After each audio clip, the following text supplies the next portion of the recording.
Hello and welcome back to A Touch of Classical Plus Calderon Music Studio. Today we are going to explore more on our beginning journey of how to play the violin. In a separate video, I will talk about how to play the piano. But for now, I want to have you grab your packet, your blue folder that you should have received on your first day of instruction. We're going to explore what's inside that folder. And again, I am so glad you're here. Please go ahead and subscribe to the video so that you'll receive notification when I post new things. Make sure to click all so you'll receive everything I receive and everything I post and like the video. All right, let's get into it. In your folder, you should have received, I'm going to show you some of the things you should have received, a coloring sheet. So the first thing we talk about in our very first lesson is the violin and its parts. I talked to you about how to take care of it, what to do, what not to do with it, and so on. So the student will reinforce what they've learned about the part names with this coloring sheet.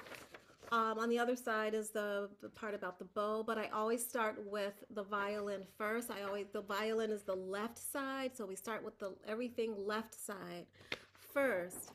And then we talk about the names of the strings. So you may either have this worksheet or this one. And those just give reference and reinforcement to the names of the strings, and we talk about how they sound. I have you sing. Yes, you're here for violin, but I also have you sing. It's so important to know how to hear, and I believe when we open up our voice, we can hear what it is we're playing on our instruments that much clearer. And so then I also have a notated version of the string. So students early on, even at age 4 or 5, they will learn how these sounds look on the music staff. And if these words I'm talking about are new to you, don't worry, we will cover all of this and you will write them down in your music journal. But the music staff looks like this. It's just the lines and spaces on which the notes sit or where they live. They live on the line or space. So this is just the notated version of the strings of your violin. Okay.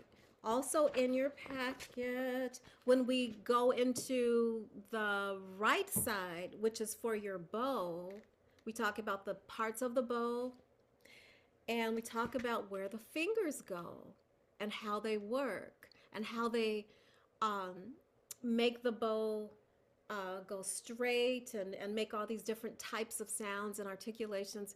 I talk about all of that and like each function of the finger of your bow hand. And so a few of those sheets, it's just two.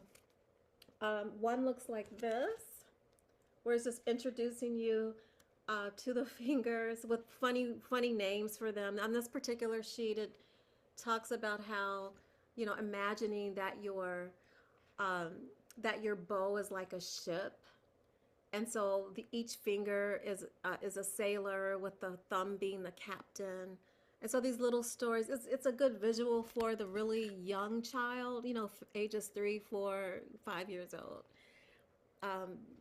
Really benefit from stories like that. And then and this I did not create myself. I actually got from a book by a wonderful violin instructor.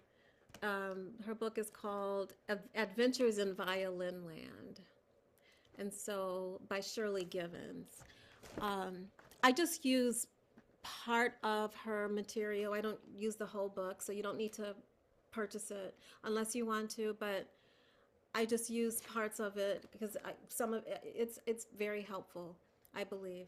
And then the other worksheet is a more explanation about those sailors how they work, and the thumb, the captain.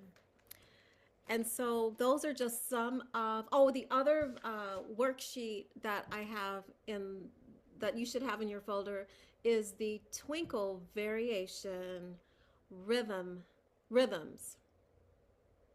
And so these are the first rhythm patterns that students will learn. And I use syllable names for them. I also show what they look like. And I'll get more into that in another video. But I just wanted to come on today to show you what's in your blue folder and you know, what to expect for those. So thank you for watching, and I'll see you in the next video.